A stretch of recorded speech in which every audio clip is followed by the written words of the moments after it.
What's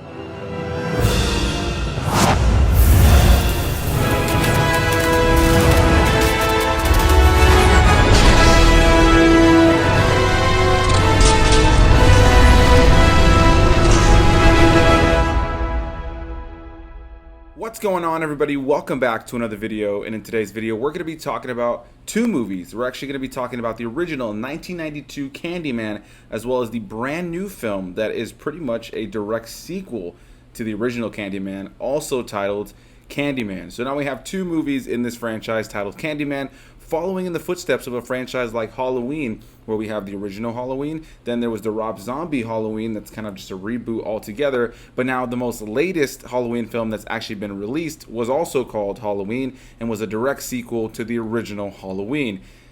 I think it's such a weird thing that they're doing, and I honestly hope that they stop doing it, but that's neither here nor there, and let's go ahead and get straight into my thoughts on the original film. I know most of you are probably here to see my thoughts on the newest one that just came out, and so I will get through my thoughts on the first one pretty quickly, but I am very happy that I watched this one directly before going to see the newest one. Literally finished watching it maybe an hour and a half before my showtime, and I can happily say that this is the new one, a follow-up directly to that original film. I think you can watch this new film without having seen the original Candyman and still follow along, but you are not going to have a full weight of what's going on. You're not going to have that full investment of what's kind of come before. And yeah, they really do rely on the story that was built and the characters that were set up in that original film to tell this story. And if you do not have the background of having seen that original film, which I hadn't seen in quite some time before filming for this or watching for this, yeah, I think you're going to miss out a lot on the new one if you have not seen that original one. So let's get into my thoughts on the original one. I have my notes right here.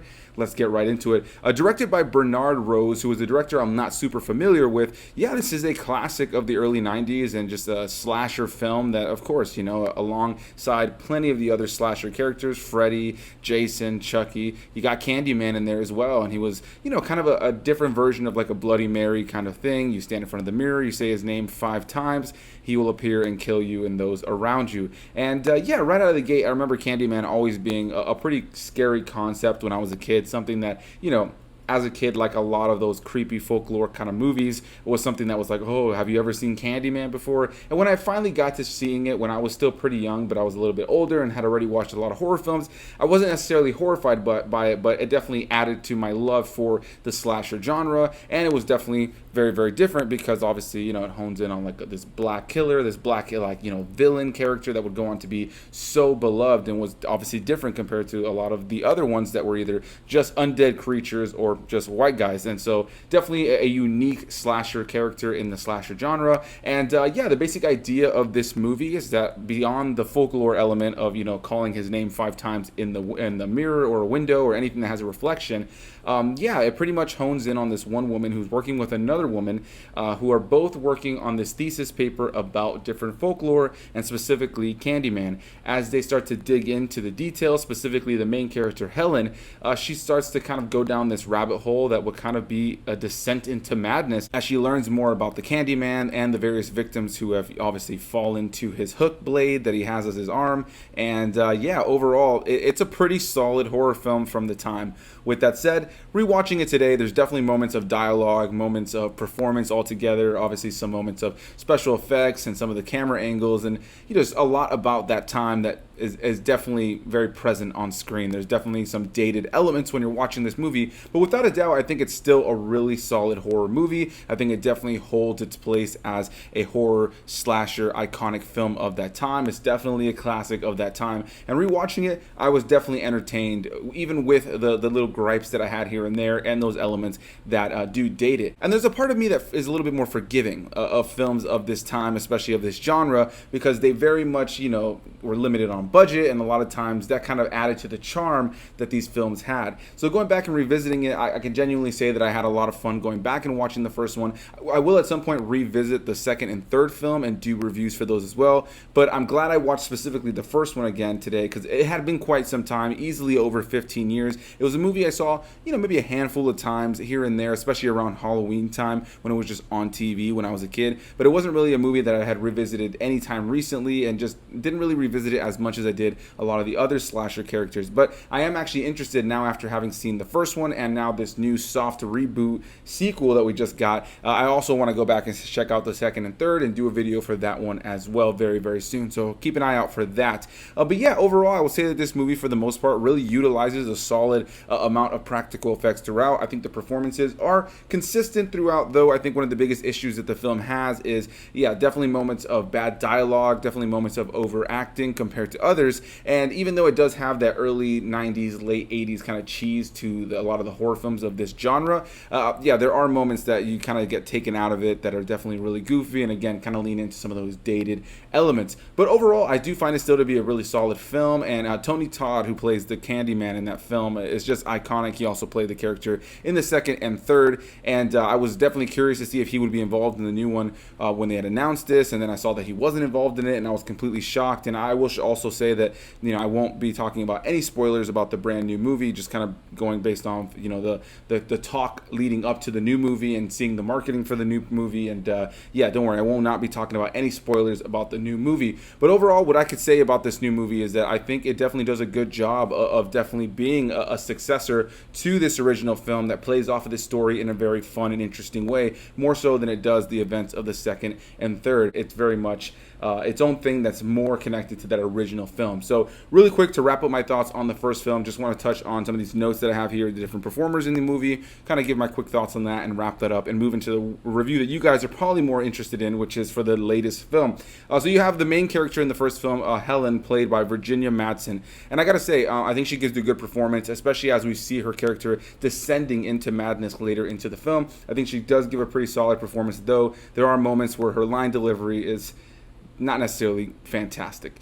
Beyond that, you also have Tony Todd, like I mentioned, as Candyman, and he's just phenomenal. It's completely clear why the character would go on to become such an iconic classic horror villain and character, and I think he plays the character super, super well. The voice, the look, the mannerisms, I think he's great in the role, and you know, just the idea of anybody else playing that role is crazy to me. Then you have Vanessa Williams, who plays the character of Anne Marie in the film, and she's a little bit overacty in the film, but I think she serves the purpose of what her role is supposed to be pretty well in the movie. And yeah, you know, I felt she was at least worth mentioning for sure. And then you have the character of Bernadette, played by Cassie Lemons, and yeah, she's just a character that's kind of there for a period of time. She's working along Helen, you know, she's her friend that she's doing this thesis paper with. But yeah, for the most part, her character, like a lot of the other characters, I kind of mentioned her last because her character, like a lot of the other characters in the movie, are kind of just there for, you know, small moments of the film to kind of push certain narratives, but then that's about it. You know, there's a couple characters in the film, like Helen's husband in the film, who's essentially almost pointless. He doesn't really bring much to the story. He's just kind of there as a complication. And yeah, without a doubt, he was definitely my least favorite part of the movie. And yeah, I can say that the first film, 1992's Candyman, is a solid movie. If you've never checked it out, I highly recommend it, especially if you're going to check out the new film that we're about to talk about right now, 2021's Candyman, directed by Nia DaCosta, who is a director that's similar to the director of the first film. It is not a director that I'm super familiar with. I looked through her filmography. She doesn't have a whole lot that she's worked on, so good on her for being able to direct this film. I think for the most part, the film is incredibly well directed. I love the way that the film is shot. The cinematography is great, and the way that Nia DaCosta chose to tell the story, I thought was really, really cool. Definitely adding a lot of modern day horror elements, using the modern day tools of filmmaking to definitely make a cool, creepy, eerie version of a Candyman, and I think that she definitely succeeds in that. You also have Jordan Peele attached to this movie in the producer role, as well as having been credited for the screenplay. So you know, good on him for being in this movie, and you can definitely see his fingerprints on this movie, especially compared to some of the other films that he's worked on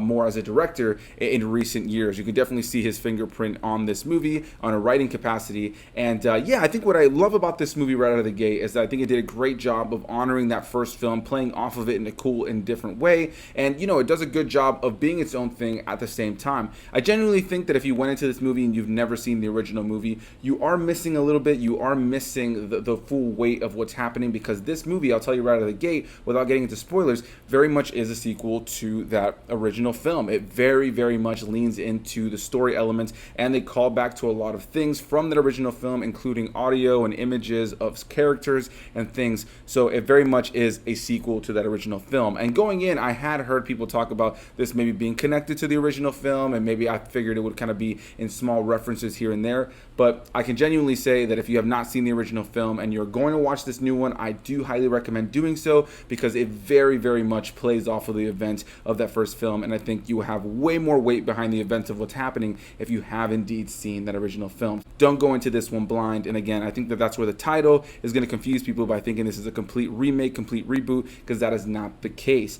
In our lead role, we have the character of Anthony, who's played by Yahya Abdul-Mateen II. Yeah, not a name I could just say off the top of my head. I had to look down at my notes and talk about that guy. Yeah, you know, the only thing I've ever seen him in was Aquaman. He played Black Manta, and yeah, I thought he was great in that. I think he's great here. I think he gives a really, really great performance, and he's our Helen for this movie. He's the individual, in this case, a painter, who eventually starts going down the rabbit hole of Candyman, and we kind of see his descent into madness as he uncovers more about the Candyman and the lore behind this character. Speaking about the lore around Candyman, they definitely add new elements to the lore of Candyman in this movie that definitely had me thinking, is this really a sequel, or is it kind of one of those kind of distant sequels that plays off of the first film but not necessarily entirely the same way and kind of changes things? But I think they did some really, really interesting and clever things with this movie by actually making it a direct sequel to that original film, while also kind of implementing new elements to the lore and keeping you on your toes as an audience member. Now, the way the film ends is either going to work for you or not work for you. I liked it, but I'm still kind of debating on which one I like more or less, the first one or this one. I think without a doubt you can look at this one and it's, you know, definitely looks better. It's got better, you know, special effects. It's definitely got better cinematography, better performances, better costume design, better set design, all those elements that are just going to come with modern filmmaking tools and just where we are today in filmmaking altogether. However, there is something about the character development that I think I preferred about the first film, whereas there were elements about the character development in this film that did feel a little bit rushed for me, even though I can say a lot about this film and how it's made is definitely a lot stronger than the first one. I think when it comes down to story, I think I was a little more connected to what happened in the original film than I was with this film, but that's in no way, shape, or form to say that this is not a good film. I actually did really enjoy it. I found it to be a great follow-up to that original film, and just as another Candyman film in general, I think it's really solid. I think it's going to be a memorable one. I think it's going to definitely leave people excited to maybe see more Candyman films in the future. I think it did a good job of being its own thing that plays off that original, but can also lead into reviving this franchise. I truly do believe we're going to see more Candyman films after this, and I very much look forward to seeing what those, you know, future installments kind of start to look like, especially with some of the new lore that was added to the character of Candyman and this franchise altogether. You also have Teyonah Parris in here as one of our leading characters, our leading lady in the film, who, you know, obviously we all know from WandaVision earlier in the year, and that's the only thing I've ever seen her in. So awesome to see her here in this movie, being able to kind of see her give a different performance. I think the performances around the board are really, really great. I think I really enjoyed the performances from beginning to end. And again, on a technical level, a lot about this film is so much better than that original film, just with the way the film looks and feels, and again, just using those modern day tools and how far we've come in film to definitely make this newer one a strong contender for the leading role in which is the best Candyman movie. But there is something about the story and the character development of the first film that I think I do enjoy a little bit more. I think that the character development and that descent to madness that we see with Yahya's character Anthony in this film, I think it's a little bit rushed compared to what we see with Helen in the first film. But I think there's definitely negatives in the first one that kind of make me like this one more, and there's negatives in this one that kind of make me like the first one more. So I think it's really just going to depend on you. But without a doubt, I think it's clear that I'm saying that both Candyman and Candyman are both really, really great films. And I think if you're a fan of horror and you've never seen Candyman before, do yourself a favor and check out the first one. I was able to check it out again for free with ads on Peacock. So if you have access to Peacock, highly recommend checking it out before you check out this new movie. I think you'll definitely kick yourself in the butt if you're like, oh, you know, maybe I've seen the new one now. Maybe I'll go back and check out the first one, because it seems like they were kind of hinting at things that happened that I didn't see happen. And then you watch the first one, you're like, oh, literally the second one, this new one is playing directly off of the events of that first one. So I say that with so much, you know, kind of seriousness, or just kind of like a sense of like you have to check that movie out, simply because I really do feel you will be able to fully enjoy this new new film if you have seen that first film. So that's where I'm going to leave that, and that's where I'm going to leave this review. A big thanks to you guys for watching. I hope you guys enjoyed. If you guys are interested in checking out the new Candyman, please let me know your thoughts down below. If you've already seen it, did you like it? Did you not like it? Where does this rank for you compared to the other Candyman sequels and the other Candyman movies in general? Definitely want to hear what you guys have to say. Do you prefer the original? Do you prefer this one? Are you also tired of this kind of current trend that we have where we have horror films coming back with sequels way later that are the exact same title as the first film? I don't know why they're doing it. It drives me crazy. It's kind of like what they do with the Predator movies. You got Predators, you got Predator 2, you got Predators, you got The Predator. It's just like, come on.